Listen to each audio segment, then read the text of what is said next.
How to fix your own credit for less than $50 per month? I'm gonna show you how to do it. So if you're on a tight budget and you don't have enough money coming in every single month, I'm gonna show you how to knock them collections off your credit report so you can blow up your credit score. So with that being said, you already know what time it is. Let's get right into it.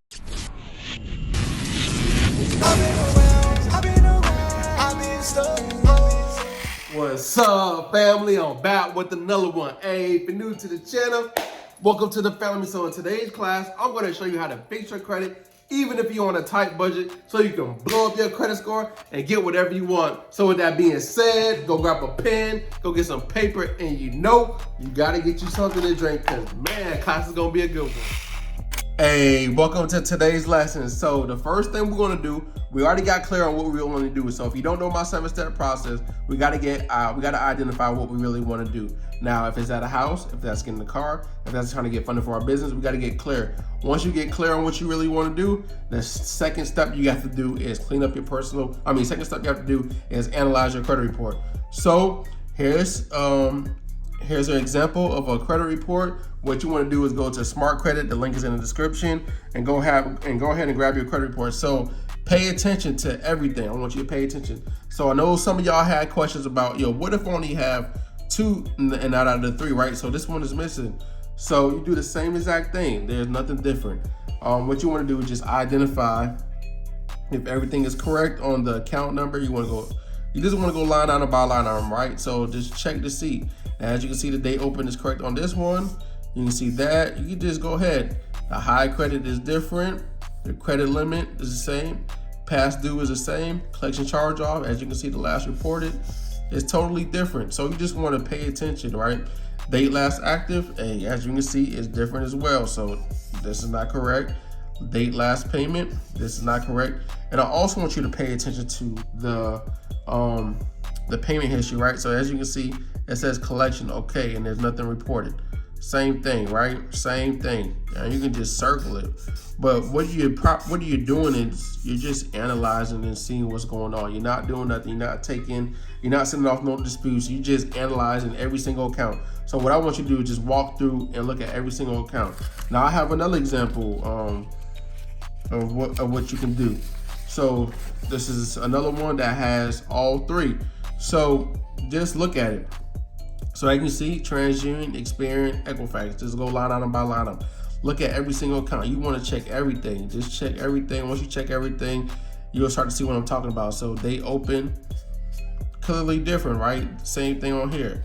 Last reported, clearly different. Crazy. Date last active, as you can see, clearly different. As you can see, this is a little bit different on TransUnion, Experian, and Equifax on the payment history. So you just want to just check everything. Just check everything on your credit report. And you can go ahead and get it right now. Go grab your credit report, and then after you grab your credit report, do this part first. Once you do this part first, print everything out, analyze it, and then pause, and we're gonna go to the next part. I got you. All right, so now what we want to do in the next step is clean up our personal information. So what site we on is identitytheft.gov. Now, some of y'all might be scared of this website. However, it's not what you think. I'm gonna show you where to go strategically on how to basically remove your personal information, because sometimes the credit bureaus act crazy. However, if you do call into Experian, TransUnion, Equifax, most likely you can get that personal information out off. However, if they're giving you a hard time, what do you do next if they're giving you a hard time? So here's what you want to do next. You want to go to this website right here. Now, once you go to this website, I'm going to walk you through it and basically guide you on how to clean up your personal information. I'm gonna be pausing and stopping so I can, be much quicker, so you can go ahead and start taking action, because this is very important.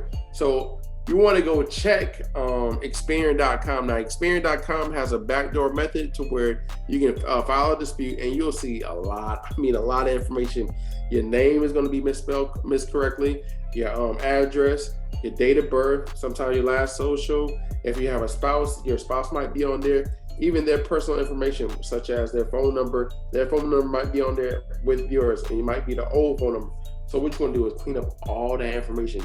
It's vital that you get all those information, because some of those addresses are attached to those negative accounts. So what you want to do is, you want to detach that, right? So you want to make it hard for them to verify the information.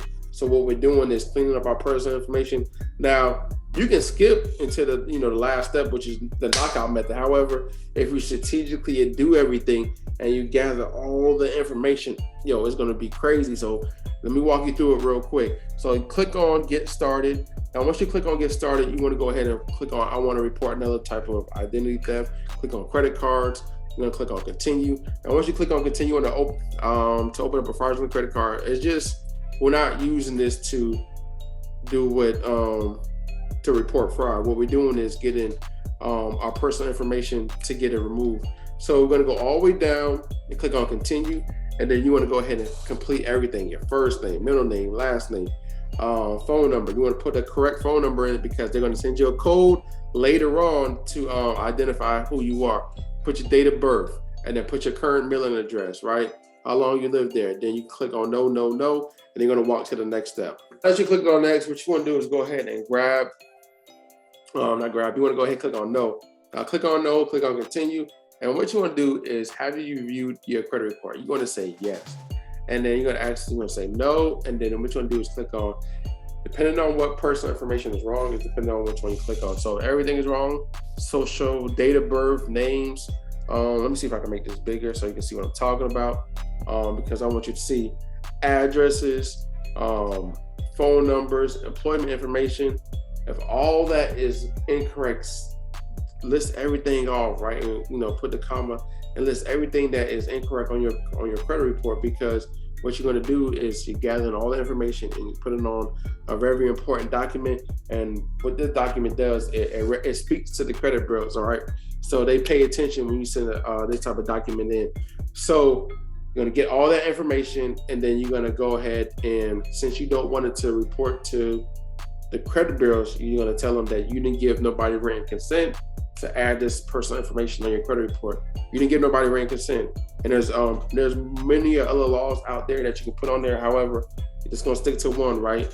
And then you're going to go ahead and click on next. Now, once you put all the company's information, everything, you want to scroll all the way down and click on continue, and then go to the next step. Now, the next step is actually putting the personal information.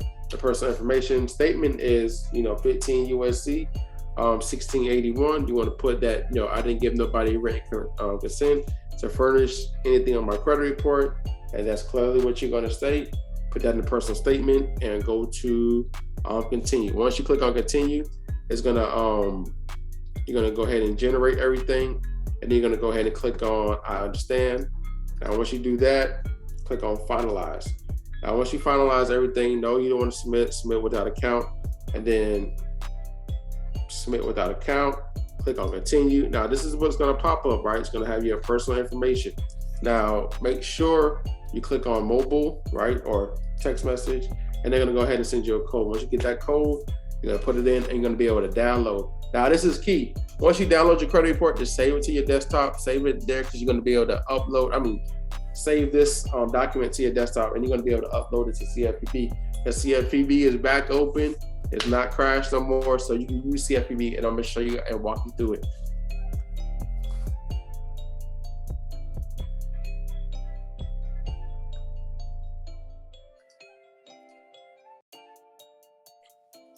So what you want to do is go to consumerfinancial.gov or put CFPB in Google, and you're going to be able to be on this part right here.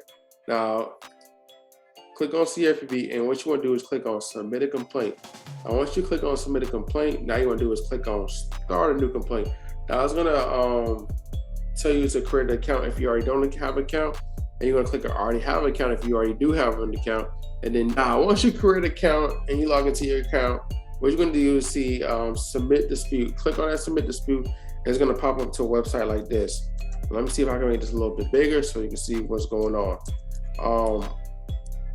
Make it a little bit bigger. So now what you want to do is click on credit reporting, and click on credit reporting, and then you're going to click on next. Now once you do that, there's some more information that's going to populate. Now you're going to go ahead and click on incorrect information on your credit report, and then have you which best described, put whatever best described. This information is missing that should be in your credit report, or account status is wrong, information belongs to somebody else, personal information is correct. So what you want to do is click on that, right? Public information, all information repairs never goes away. So depending on what you got going on, depending on which one you pick. But as we're removing the personal information, we're going to click on next. Now, after you click on next, you want to go ahead and state what happened, right? You're going to, everybody's thing is going to be different. So put what happened, right? So you disputed on with Experian and TransUnion and Equifax on this date, trying to get my personal information removed, and they refused to remove it. Blase, blase, blase. And according to 15 USC 1681, I didn't furnish, or I didn't give nobody written permission to furnish anything on my credit report. So basically what happened with your statement, you're gonna put it in there. Now everybody's statement is different. If you didn't call the 3 credit bureaus, call them anyways and try to remove personal information.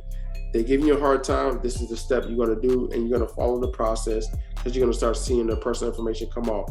Now, once you put something in, I'm just typing anything so we can go to the next step so you can see what I'm talking about. You want to go ahead and click on, you want to attach, right? You're going to attach that file that we created in the previous part. You're going to attach that. Now, once you attach it, so also think about when you attach that, what you will want to do is see if you can add your driver's license and proof of address. That sometimes they're asking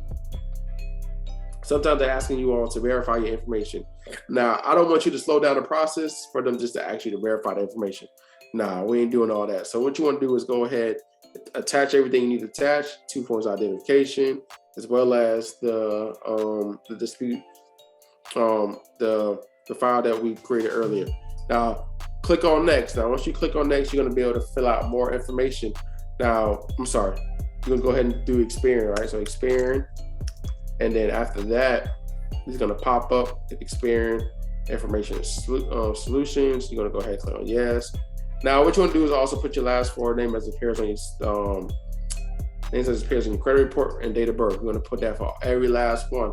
For just training purposes only, what I'm doing right now is trying to walk you through without trying to put all the extra information.